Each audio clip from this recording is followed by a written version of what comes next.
আমি এদেরকে জিজ্ঞেস করছি, তোমরা যে ক্ষমতা নিতে চাও শেখ হাসিনার কাছ থেকে, কারা হবা? তোমরা এমপি মন্ত্রী কারা হবা? তাহলে একটা কাজ করো, তোমরা যারা সমন্বয়ক, তোমরা 100 জন না 150 জন, তোমরা এসে ক্ষমতা নিয়ে যাও। কিন্তু তোমরা তো আইসবা না, তোমরা তো এই যোগ্যতা নাই। তোমরা বরং সুন্দর করে জামাতের হাতে দিয়ে দিবা ক্ষমতা, দিবা না। তোমরা মুক্তিযুদ্ধের আদর্শটা নিয়ে জমা দিয়ে আসবা। এদেরকে ব্রেইন ওয়াশ করছে, আমাদের লোকজনকে ব্রেইন ওয়াশ থেকে বাঁচাইতে হয়। এরা আমাদেরই সন্তান, এদের বিরুদ্ধে আমরা দাঁড়াইতে চাই না।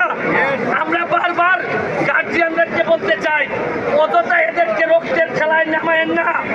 এরা এক জীবনের শুরুতেই ধ্বংস করা শিখে যাচ্ছে। এদেরকে দিয়ে প্রকৃত নাগরিক বানাইতে পারবেন না। আমি যত গার্জিয়ান আছে তাদেরকে বলবো, এখনই এদেরকে আইন ভাঙার পথে নিয়ে যাবেন না। এরা আমাদের সন্তান, এরাই হবে ভবিষ্যৎ বাংলাদেশের সন্তান। আমি বলবো জামাত শিবিরের আর বিএনপির এই প্ররোচনায় পড়ে দেশটারে ধ্বংস করবেন না। এই দেশটার জননেত্রী শেখ হাসিনার হাতে প্রায় 30 বছর আগাই গেছে, আর এদের হাতে পড়লে আরো 50 বছর পিছাই যাবে। আমি আবারও ধৈর্য ধরে নেতৃত্বের আন্ডারে থেকে এই ক্রাইসিস মোকাবেলার আহ্বান জানিয়ে আজকের মতো বিদায় নিচ্ছি। আমরা বঙ্গবন্ধু কন্যারে এই মর্তে দুইটাই শিখছে। বিশ্বাস এখানে যারা আছেন মুরব্বীরা, আমার চেয়ে অনেক বেশি প্রজ্ঞা অভিজ্ঞতা রাখেন, তাদের নেতৃত্বে আপনারা আমার চেয়ে অনেক বেশি রাজনৈতিকভাবে প্রজ্ঞা আছে এবং অভিজ্ঞতা আছে। এরা ছাত্ররা যারা আমাদেরই অনেকের সন্তান, যারা এই আমাদের সরকারের বিরুদ্ধে আন্দোলন করতেছে, এরা নিজেরাই জানে না যে এই সরকারের পতঙ্গটাই এরা যে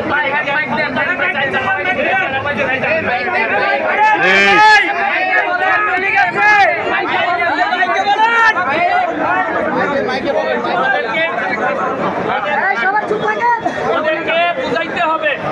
এবং আপনারা সোশ্যাল মিডিয়াতে আপনারা দেখবেন প্রতিদিন সকালবেলা উঠে হঠাৎ করে বলে ওবায়দুল কাদের দেশ ছেড়ে বাঁচছে, হঠাৎ করে বলে ব্যারিস্টার সুমন চলে গেছে, হঠাৎ করে বলে ব্যারিস্টার তাপস চলে গেছে। এইটা এদের গুজব এবং প্রপাগান্ডা। শামীম ওসমান নাই, কালকে সারাদিন শামীম ওসমান পার্টি অফিসে গুজব করাইয়া এরা সরকার পতন ঘটাইতে চায়। আমার একটা বিশ্বাস, 2001 সাল থেকে আমি দেখছি আওয়ামী লীগ যত চাপের মধ্যে পড়ে তত শক্তিশালী হয়ে। আওয়ামী লীগ সম্পর্কে এদের ধারণা আছে কিনা জানি না। বন্ধুর আদর্শরে যে ধারণ করে এ দেশ চাইলে যাওয়ার মাল মৃত্যু হইব, আগে পরে একদিন হইবই। আদর্শের কারণে মৃত্যু হইলে এই মৃত্যু সম্মানিত। আমি আপনাদেরকে বলবো, ধৈর্য ধরে থাকবেন। তবে দেয়ালে যদি পিঠ থেকে যায় আর আওয়ামী লীগ যদি দাঁড়াই যায়, আমি বলতে চাই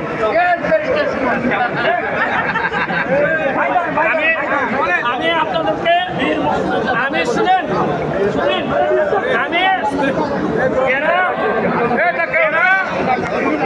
এরা অনেকেই আমারে শুনেন বলেন ভাই বলেন। আমি যখন স্বতন্ত্র এমপি হয়েছে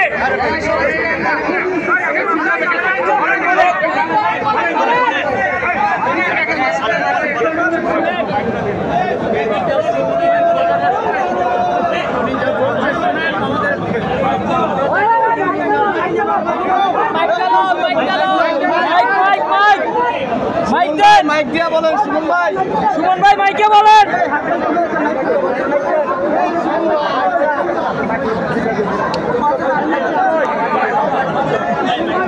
আমাদেরই হবে ইনশাল্লাহ।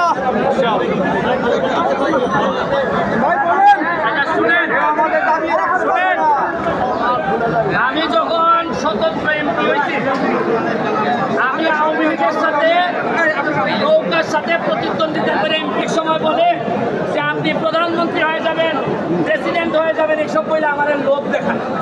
কিন্তু এরা জানে না যে আমি স্বতন্ত্র এমপি হইলে আমার রক্তের মধ্যে বঙ্গবন্ধুর আদর্শ। প্রধানমন্ত্রীত্ব আর অমুক অমুকের লোক বঙ্গবন্ধুরে কেউ দেখাইতে পারে না।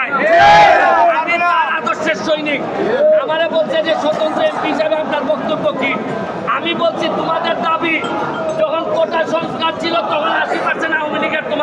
হয়েছিল, যে কোনো মৃত্যুর প্রতিবাদ আমরা করি। কিন্তু তোমরা যদি আমার নেত্রীরে মেলাইন করতে চাও, জননেত্রী শেখ হাসিনারে তোমরা ক্ষমতা থেকে নামাইতে চাও, এতে বোঝা গেল তোমাদের মনের মধ্যে তোমরা সততা নাই। তোমাদের সাথে আন্দোলন করে এরা তো এরা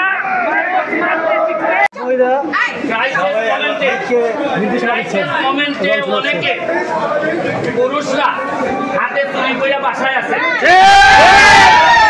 আপনারা প্রমাণ করে দিচ্ছেন আপনারা প্রকৃত অর্থে বঙ্গবন্ধুর আদর্শের সাংসদ। তাদের প্রতি আমার কৃতজ্ঞতা রইল।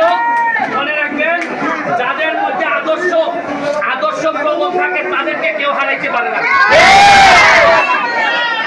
তাদেরকে পতন করতে পারে। কালকে এদেরকে লাথি মেরে ফেলাইয়া জামাত শিবির ক্ষমতা দিবে। এরা কিসের জন্য যুদ্ধ করতেছে বলবো, যতটুকু পারো ছোট ভাই যারা আছে বুঝাবা। তবে এদের সাথে যারা জামাত বিএনপি ছাত্র শিবির যারা আছে তাদেরকে প্রতিহত করার জন্য বাংলাদেশ ছাত্রলীগ একটা বড় ভূমিকা রাখবে।